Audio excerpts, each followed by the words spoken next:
Hi everyone, and welcome to part 2 of my tutorial on how to build, paint and weather the interior of a Stug III Ausf D. What we're going to be doing now is looking at finishing this particular section off with the gearbox and the gear brake system at the front. What I did is that I placed it all in the position that I wanted it, and then I just added liquid glue, left that to dry overnight, and now I have the complete component stuck exactly how I want it to be. And what we'll do now is that we'll start adding some detail around this particular area, and also around here. And really just we're going to be finishing it off with some springs and some levers, and then we'll call that bit done.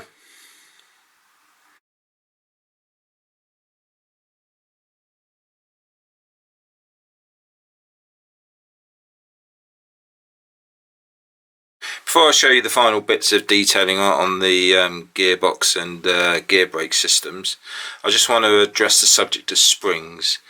Now obviously when you're doing scratch building, the usual way is to get some wire, depending on the thicknesses that you need. I've got a whole selection, everything from 0.1 all the way up to 0.7 mil, and then it's just a matter of either getting a drill bit or a bit of plastic rod, and just wrapping it around to create the spring that you need. However, for something this small, you can actually buy springs. These ones here, 5.8 mil, so they're quite handy. And the other ones that I like to keep in my collection are these ones here. And these are basically, if you have a look on a watch strap. If you ever want to adjust a watch strap, you just press in the little return points, squash them in, and then you can move and adjust your watch strap. And the thing that makes them be able to go in and out are the springs, and these can be picked up quite cheaply anywhere. So yeah, try and find as many watch springs as you can, because you'll always find that they're quite handy in any type of scratch building.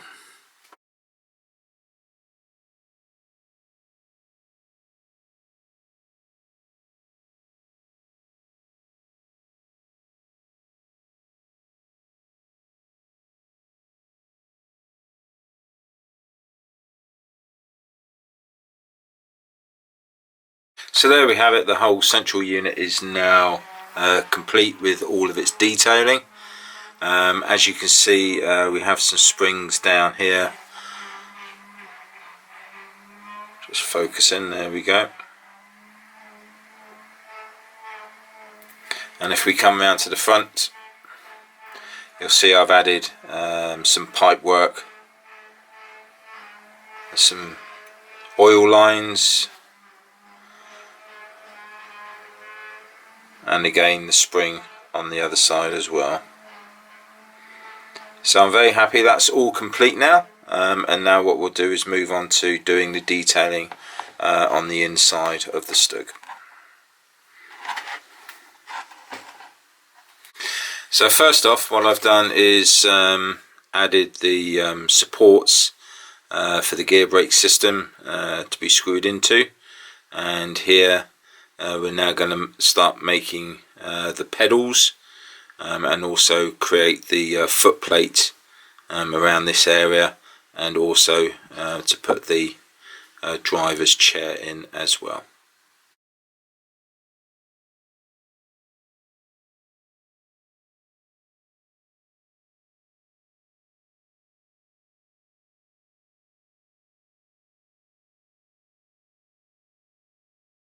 There's one tip that I want to share with you. There'll be times when you need to create small round shapes that are indeed flat, and if you were to use flat rod like with the plastic strips. As soon as you start bending it, it will snap.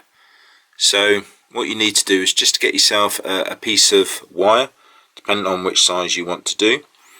In this particular case, this is 0.4mm copper wire, but as you can see, it's rounded. So all it is a matter of getting your flat nose pliers, putting them in between, and then just giving it a good squeeze like so, and then all of a sudden your round wire is now flat. And like I say, that's just a simple way of making flat round shapes, so that you don't have to worry about trying to bend plastic rod. There we go.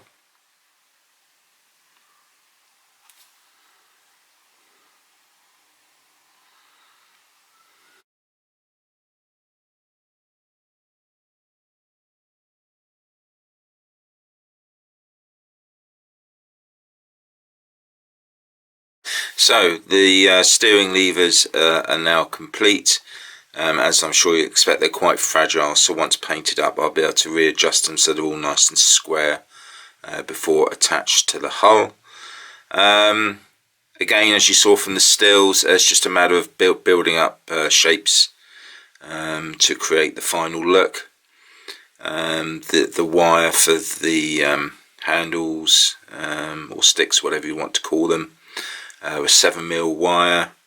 The actual rubber handles at the end were made from 2mm and 1.8mm discs with a little bit of 0.5 pewter rivets on top, and similarly along the bottom. And then we just have some little scraps of triangular plastic card added to each side, and the actual rods were 0.8mm, and the main rod in the middle was a 1mm rod. So yeah, quite pleased with the way that's gone, and as you could see from the stills, it all fits in nicely. So now we'll move on to the driver's seat itself. Just a quick tip now, when drilling holes into plastic cards, especially when you're tight up against the edge, it's very easy for the card to split. So what you want to really do is start off with about 2, maybe 3 sizes smaller than what you're going to be doing, and just do a location hole first with the small drill bit, and then move on up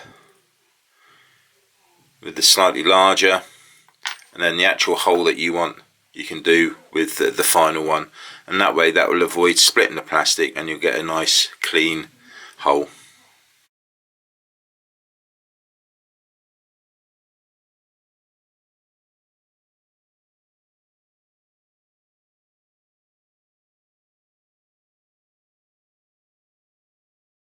So the chair's all complete now, so let's run through some of the details for those following on.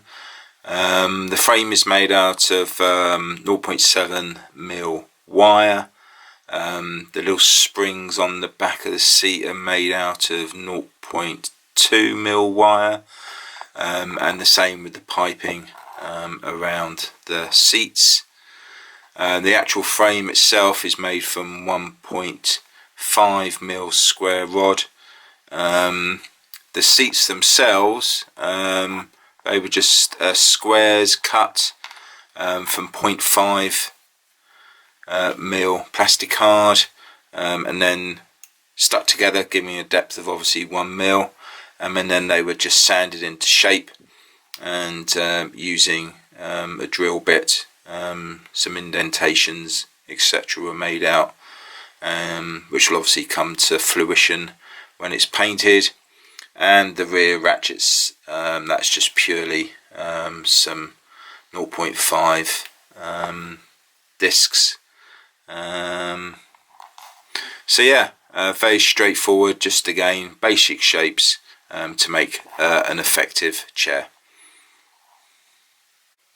So I'm now drawing to an end of the second part of this tutorial. Just a few little things to pick up on. The ducting here, that's just made from standard household electrical cable. You can get different types.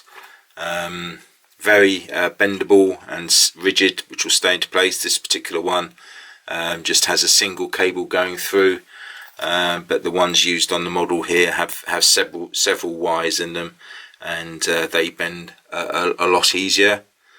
The actual duct on the end, that was purely a piece of plastic card sculpted around, and then finally we have the foot plate here, which was just a simple piece of PE from arbor, cut and molded into shape. So that ends part 2 of this tutorial. In part 3 we'll look at super detailing the gun area, and also some more detailing around the gunner's area and commander's seat, radios, etc.